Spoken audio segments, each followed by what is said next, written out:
Mr. Secretary General, Mr. President, distinguished delegates, and ladies and gentlemen. This morning is indeed an honor and a privilege to speak before the United Nations General Assembly. I thought long and hard about what I was going to say in these remarks. And quite frankly, the words that were spoken 21 years ago from this very podium echo today. And so I would like to read from the speech that our 43rd President of the United States, George W. Bush, gave to this distinguished body back in 2002. We meet 1 year and 1 day after a terrorist attack brought grief to my country and brought grief to many citizens of our world. Yesterday, we remember the innocent lives taken that terrible morning. Today, we turn to the urgent duty of protecting our lives without illusion and without fear. We have accomplished much in the last year in Afghanistan and beyond. We have much yet to do. In Afghanistan, many nations represented here have joined in the fight against global terror, and the people of the United States are grateful. The United Nations was born in the hope that survived a world war, the hope of a world moving toward justice, escaping old patterns of conflict and fear. The founding members resolved that the peace of the world must never again be destroyed by the will and wickedness of any man. We created the United Nations Security Council, so unlike the League of Nations, our deliberations would be more than talk. Our resolutions would be more than wishes. After generations of despicable dictators and broken treaties and squandered lives, we dedicated ourselves to the standards of human dignity, shared by all, and to a system of security defined by all. Today, these standards and this security are challenged. Our commitment to human dignity is challenged by persistent poverty and raging disease. The suffering is great, and our responsibilities are clear. The United States is joining with the world to supply aid where it reaches people and lifts up lives. To extend trade and prosperity, it brings in bringing medical care to where it desperately is needed. As a symbol of our commitment to human dignity, the United States will return to UNESCO. This organization has been reformed, and America will fully take part in its mission to advance human rights and tolerance in learning. Our common security is challenged by regional conflicts, ethnic and religious strife that is ancient but not inevitable. In the Middle East, there can be no peace for either side without freedom for both sides. America stands committed to an independent and domestic policy, living side by side with Israel in peace and security. Like all other people, Palestinians deserve a government that serves their interests and listens to their voices. My nation will continue to encourage all parties to step up to the responsibilities we seek just in a comprehensive settlement to the conflict. Above all, our principles and our security are challenged today by outlaw groups and regimes that have set no law or morality and have no limit to their violent ambitions. In the attacks on America a year ago, we saw the destructive intentions of our enemies. Their threat hides within many nations, including my own. In cells, in camps, terrorists are plotting further destruction and building new bases for their war against civilization. And our greatest fear is that terrorists will find the shortcut to their mad, ambitious ambitions, and outlaw regime supplies them with the technologies that kill on a massive scale.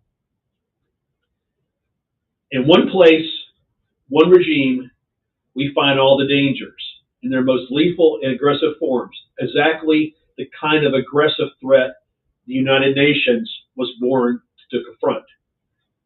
12 years ago, Iraq invaded Kuwait without provocation, and the regime's forces were posed to continue their march to seize other countries and their resources. Had Saddam Hussein been appeased instead of stopped, he would have endangered the peace and stability of the world. Yet his aggression was stopped by the might of coalition of forces and the will of the United Nations. To suspend hostilities to spare himself, Iraqi's dictator accepted a series of commitments. The terms were clear to him and to all, and he agreed to prove he is complying with every single one of these obligations. He has proven instead only his contempt for the United Nations and for all its pledges by breaking every pledge by the deceptions and by his cruelties. Saddam Hussein has made the case against himself. In 1991, Security Council Resolution 688 demanded that the Iraqi regime cease at once the repression of its own people, including the systemic repression of minorities, which the Council said threatened international and security in the region. This demand goes ignored. Last year, the UN Commission on Human Rights found that Iraqi countries continue to commit extreme grave violations of human rights, and that the regime's repression is all repressive. Tens of thousands of political opponents and ordinary citizens have been subject to arbitrary arrest and imprisonment. Some re-execution and torture by beating and burning, electric shock, starvation, mutilation, and rape. Wives are tortured in front of their husbands, children in the presence of their parents. All these horrors concealed from the world by the apparatus of a totalitarian state. In 1991, the UN Security Council, through Resolutions 686 and 687, demanded that Iraq return all prisoners from Kuwait and other lands. Iraq's regime agreed. It broke its principle last year. The Secretary General's high-level coordinator for this issue reported that Kuwait, Saudi, India, Syrian, Lebanese, Iranian, Egyptian, Bahraini, and Omar nations remain unaccounted for 600 people. One American pilot is among them. In 1991, the United Nations Security Council, through Resolution 687, demanded that Iraq renounce all involvement with terrorism and permit no terrorist organizations to operate in Iraq. Iraq's regime agreed. It broke the promise in violation of UN Security Council Resolution 1373. Iraq continues to shelter and support terrorist organizations and direct violence against Iran, Israel, and Western governments. Iraqi dissidents abroad are targeted for murder. In 1993, Iraq attempted to assassinate the Emir of Kuwait and a former American president. Iraq's government openly praised the attacks of September 11th, and al-Qaeda terrorists escaped from Afghanistan and are known to be in Iraq. In 1991, the Iraqi regime agreed to destroy and stop developing all weapons of mass destruction and long-range missiles, and to prove to the world it has done so by complying with inspections. Iraq has broken every aspect of its fundamental pledge. From 1991 to 1995, Iraqi's regime said it had no biological weapons. After a senior official in its weapons program detected and exposed this lie, the regime admitted to producing tens of thousands of liters of anthrax and other deadly biological agents for use with Scud warheads, aerial bombs, and aircraft spray tanks. UN inspectors believe Iraq has produced 2 to 4 times the amount of biological agents it declared. It has failed to account for more than 3 metric tons of material that could be used to produce biological weapons. Right now, Iraq is expanding and improving facilities that were used for producing biological weapons. United Nations inspectors also revealed that Iraq most likely maintains stockpiles of VX, mustard, and other chemical agents, that this regime is rebuilding and expanding facilities capable of producing chemical weapons. In 1995, after 4 years of deception, Iraq finally admitted it had a crash nuclear weapons program. Prior to the Gulf War, we know now where not for that war, the regime in Iraq would likely have possessed nuclear weapons no later than 1993. Today, Iraq continues to withhold important information about its nuclear program, weapons design, procurement logs, experiment data, and accounting of nuclear materials and documentation of foreign assistance. Iraq employs capable nuclear scientists and technicians.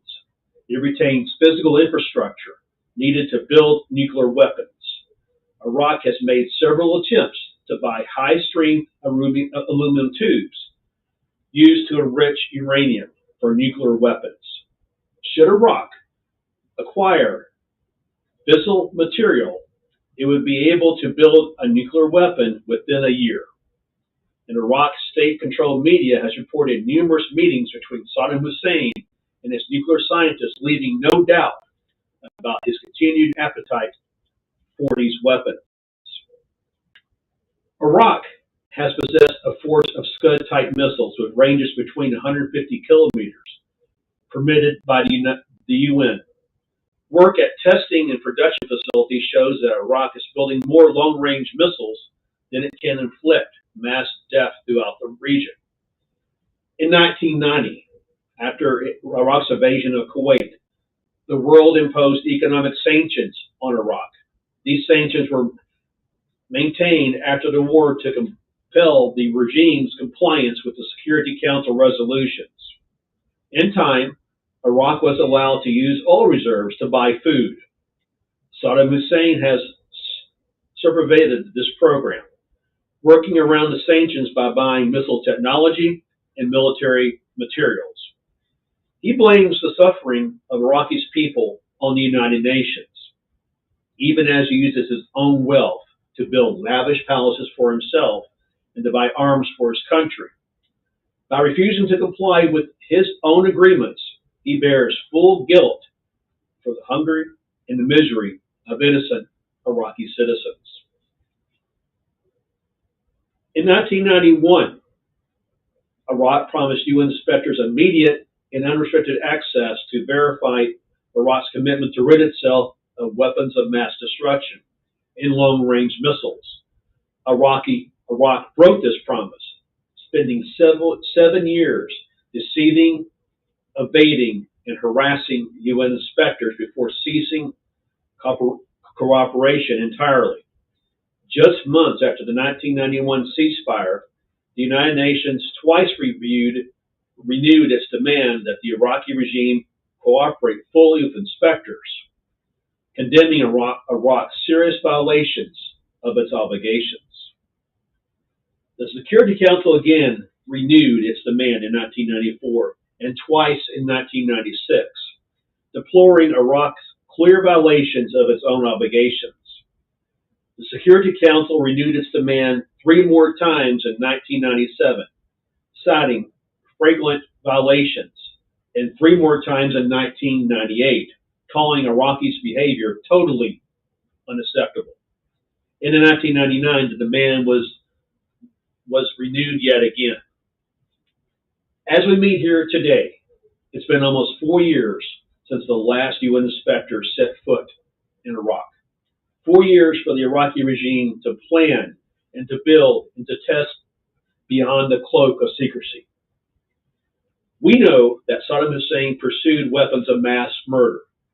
Even when inspectors were in his country, are we to assume that he stopped when they left?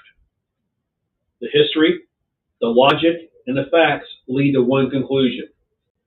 Saddam's regime is a grave and gathering danger. To suggest otherwise is to hope the evidence to assume this regime's good faith is to bet the lives of millions and the peace of the world on a reckless gamble. This is a risk that we must not take. Delegates to the General Assembly, we have been more than patient. We tried sanctions. We tried to care for oil, for food, and to stick for coalition military stakes. But Saddam Hussein has defied all these efforts and continues to develop weapons of mass destruction.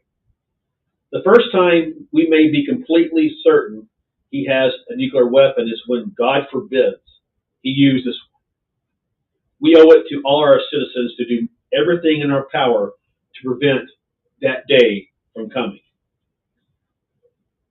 The conduct of the Iraqi regime is a threat to authority of the United Nations and a threat to peace.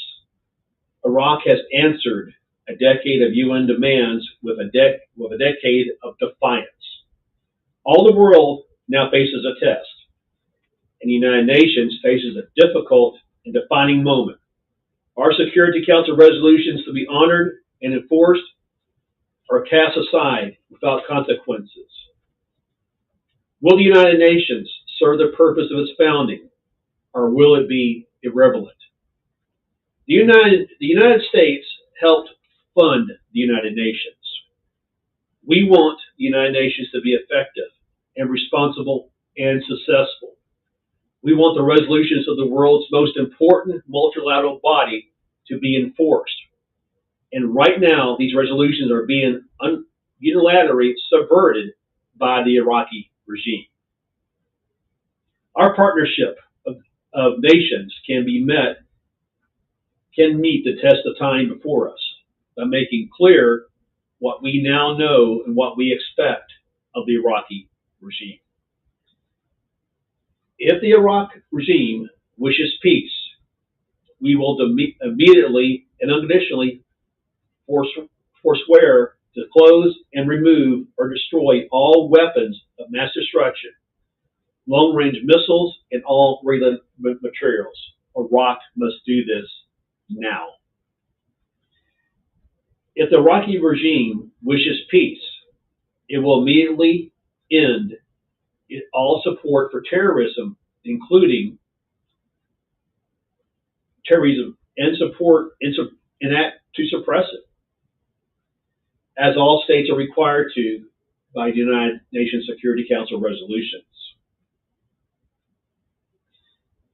If the Iraq regime wishes peace, it will cease persecution of its civilian population, including Sunnis, Kurds, and others as required by the Security Council resolutions.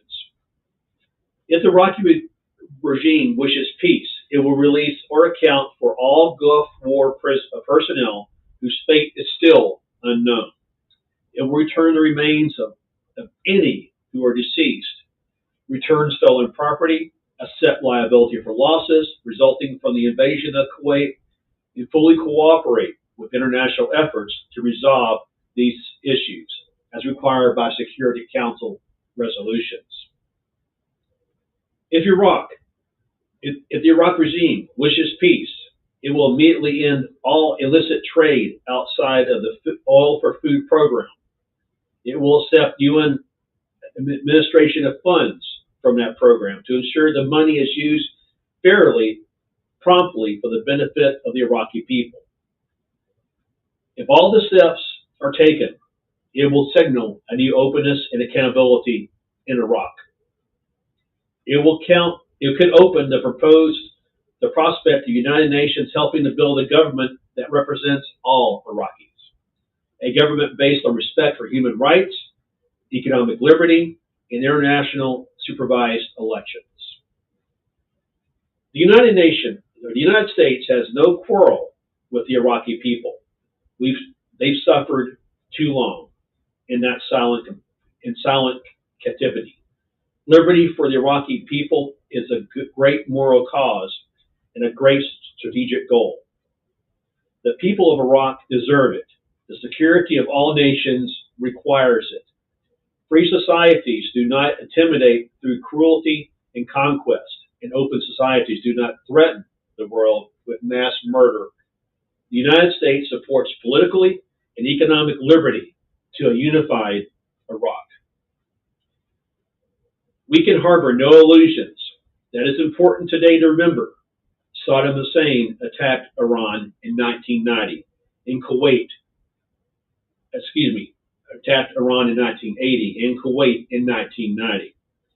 He fired ballistic missiles at Iran and Saudi Arabia, Bahrain, and Israel. His regime once ordered the killing of every person between the ages of 15 and 70 in certain Kurdish villages in northern Iraq. He has gassed many Iranians in 40 Iraqi villages. My nation will work with the UN Security Council to meet our common challenge. If Iraq's regime defies us again, the world must move decisively to hold Iraq accountable for this. We will work with the UN Security Council for the necessary resolutions, but the purpose of the United States should be not doubted. The Security Council resolutions will be enforced. The just demands of peace and security will be met, or action will be unavoidable, and a regime that has lost its legitimacy will also lose its power.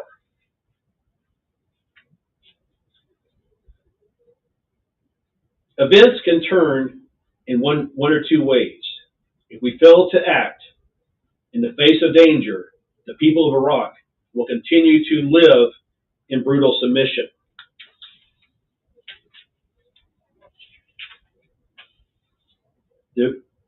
The regime will have new power to bully and dominate and conquer its neighbors, condemning the Middle East to more years of bloodshed and fear.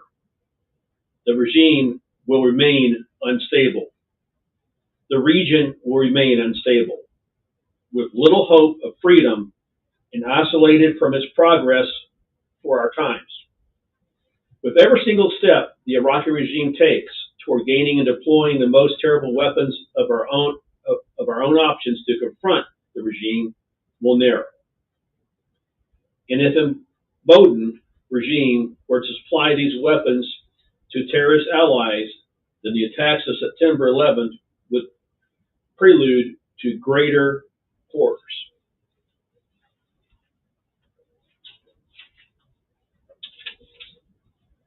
Iraq can shake off their capacity. They can one day join a democratic Afghanistan and a democratic Palestine, inspiring reforms throughout the Muslim world. These nations can show by their example that honest government and respect for women and the great Islamic tradition of learning can triumph in the Middle East and beyond, and will not show that the promise of the United Nations can be fulfilled in our time. Neither of these outcomes is certain. Both have been set before us.